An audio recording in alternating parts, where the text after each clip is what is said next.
Alright, we're at the Farmers and Merchants Bank of Caldwell, Ohio. And we're going to pay off the last of this car's payments.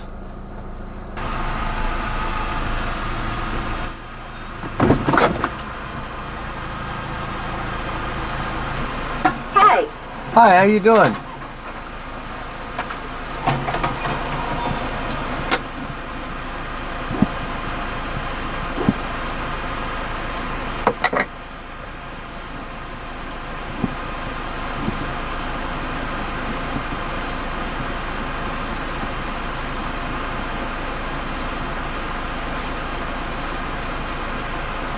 She got a real funny look on her face.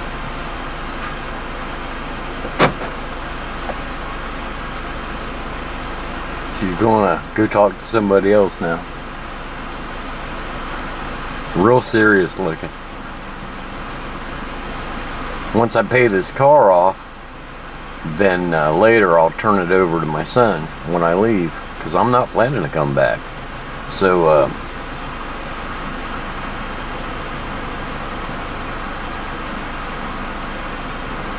yeah, this will be the last thing that I do is go sign this car over to my son.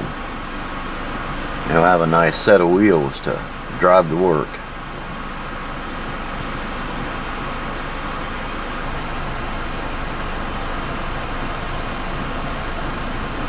Okay, so she gave me the loan calculated payoff.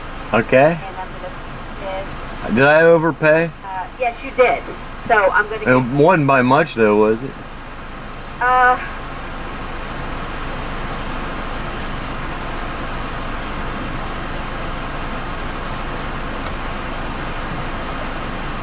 $166.98. I was just going to give you cash back. Oh, okay. All right. I was going to write you another check, but that'll work. Yeah.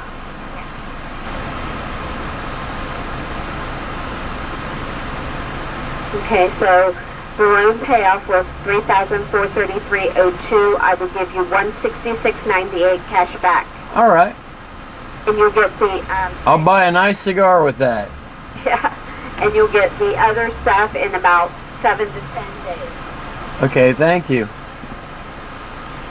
I have a habit. I buy guitars and cars. Mine got totaled. And motorcycles. What happened to yours? Got totaled? What'd you do, run off the road? No. Some guy hit me from behind. I had a pickup truck. I flipped it end over end 3 times. I got messed up real bad. Where's my neighbor? They just dug a ditch beside the road and they got mud all over the road. And I hit that mud, slid off the road and into that ditch. I'm going to give you this too. This is the payoff, and I put payoff Okay. coupon there. Thank you. So thank you. You have a nice day. I'll do my best. I'll have a nice cigar. Hi. Have a good one. You too. How can I help you? All right. Now the car's paid off. So I can go to Thailand and I'll leave this car to my son and then go to Thailand and he'll be set up that much more. Won't cost him a thing.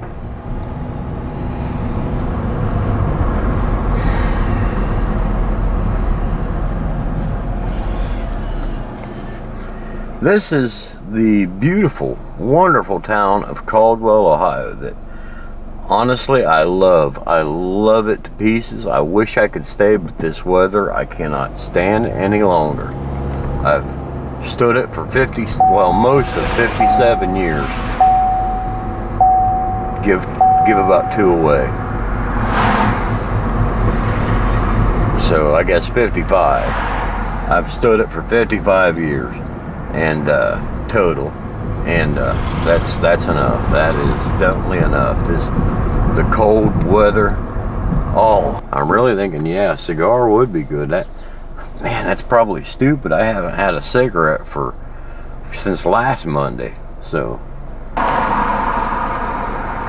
I should probably explain my whole thing with the vape, because I had one of my viewers I don't remember who it was. I believe it was a newer viewer on the last video had mentioned vapes and said you better, you know, that I'd better realize vaping is illegal in Thailand. I wouldn't be taking my vape there unless I wanted to get fined 20,000 baht plus and maybe go to jail.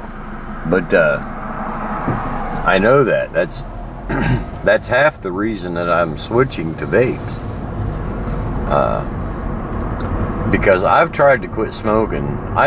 My first serious attempt to try to quit smoking, I was I think 18 years old. I started when I was 14, and at 18 I made an attempt to quit smoking, and I only made it not even a whole day, and it drove me nuts.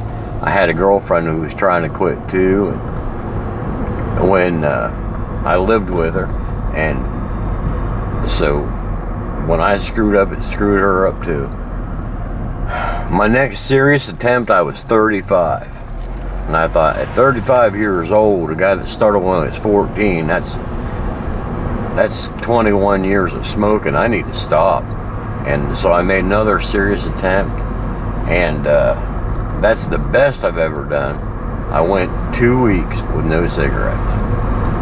I was using the patch. And when I went to the next patch, I couldn't do it. I went crazy. I should have just got another first step patch and kept wearing it for whatever, 6 months if that's what it took. But at that time I really didn't know, and I've used the patch since, and it doesn't help like it did then. I think it's because I've been literally chain smoking for most of 35-40 years, and now I called the 1-800-QUIT line before, and they said put 2 of those first patches on, and that helped a little bit. I made it 2 or 3 days like that, but a lot of the thing is I just have this freaking problem here is bigger than the nicotine problem is. That physical action of putting something to your mouth, taking something in, it's actually bigger than the nicotine habit. I'm sure it is. I'm 100% sure. But the nicotine habit is a bad thing, and it's the thing that causes you withdrawal. So the only thing that I know to do, is just keep trying. But I've done all kinds of things trying. At one time I spent $400 on a month's supply of pills and stuff, drinks and pills and stuff. It's supposed to be the thing. It did nothing. It was a ripoff. It did absolutely nothing to help. I went on Channix. Channix helped for a little while, but it messes your mind up pretty bad. And not everybody, but some of us it does. And as a matter of fact, it did work for a little while, and then I went off of it. And I was so desperate to quit smoking that I actually went and asked for it again later. And the next time I went on Channix, it did nothing, absolutely nothing for me. I don't know why, because it worked really well the first time, except for it did give you all kind of crazy dreams. The dreams were so crazy you couldn't tell whether you were dreaming or awake. And in your awake time, you wondered if you were still dreaming. It was really weird. It really messes with your head. But I was desperate enough. I really wanted to quit. Some people say it just comes down to how bad you want to. Well, I figure if you want to quit bad enough to go to those extremes, then you want to quit. So, for me, I think that what I have to do is do something that's terribly extreme. Now, the thing with smoking in Thailand is, for one thing, there's 2 different kinds of cigarettes. But they don't allow the poisons that we in America have in our cigarettes. They don't allow them there. And so the cigarettes there taste so much better. they taste like when I first started smoking. That's what they taste like to me, the Thailand cigarettes. So that's the thing. I know that it's going to be incredibly hard to quit smoking in Thailand because the cigarettes are cheap and they taste better. But I really think that for my health, I need to quit smoking. Now, I'll tell you something. In 1955, 4 out of 5 men smoked. That's 80% of the male population smoked. And a lot of the females did too. I just don't know how many exactly. But in 1995,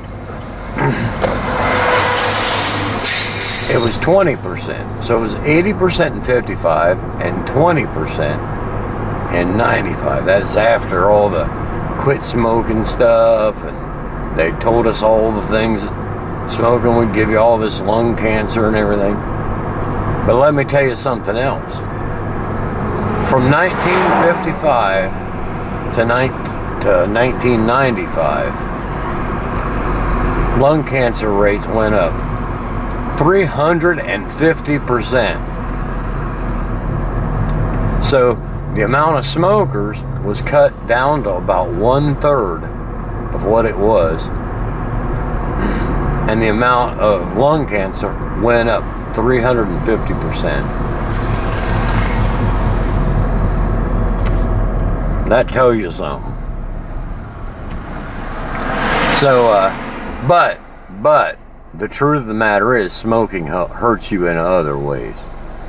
I don't know why they keep pushing the one, you know, I guess the one they think is the most scary. But, you know, smoking will harm you in other ways. For me, it makes my blood pressure higher. And that's what I need to watch. It's not really the blood pressure that's the problem. It's the fact that it's squeezing my blood vessels, and that's what's making the blood pressure higher. But the fact that the blood vessels are constricting is the problem that I have with my brain, because I was born with an already undersized artery going to my brain. And if I squeeze it down too much by chain smoking, it will shut my brain down. And oh yeah, and it's already caused me plenty of damage. I don't need any more. And that's why I gotta quit smoking. But anyways, the whole thing is, this video was not supposed to be about that, by the way, but the whole thing is, I'm thinking if I can vape and get, before I go to Thailand, before I get on the airplane, if I can just get to where I can vape a zero nicotine vape, then the truth is, I've finally gotten over the nicotine addiction, which is the smaller of the two addictions, I'll have to agree, but that's what I need to take care of in my mind first. So, when you get on that airplane to go to Thailand, you're going to spend about 25, 26 hours on airplanes and in airports. And all those places you're not allowed to smoke. And I know it always drove me nuts waiting for the next cigarette, where I could get to an airport and find a smoking area or get outside and have a cigarette. It drove you nuts, and I went crazy. Well, this time, my last trip to Thailand, you know, I think I'm going to try to get rid of the nicotine addiction, and then I can sit in the plane and, I don't know, put lollipops in my mouth, or I don't know, toothpicks or something, cinnamon sticks or something legal. It'll take care of this problem and not have the withdrawal symptoms of the tobacco. That's the idea. And then, of course, in Thailand, you're not allowed to vape, so it'd be really hard to find a vape, and if you did, you could get in a hell of a lot of trouble to have one. So that puts me out as far as vaping goes too, which is good because I'm not sure that vaping's any better for you than cigarettes. Some people say it's worse, but I won't be vaping for very long because I'm just now switching, and I honestly am hoping to get the heck out of here before another month goes by. So you know, I'm still at the mercy of one bank. I'm still waiting for them to do their job, and once they do, I'm going to turn a few things over to my son, get an airline ticket for as soon as I can get out of here, and I'm taking off. I'm going to Thailand. So yeah, thanks for watching. Have a great one, everybody. Bye-bye.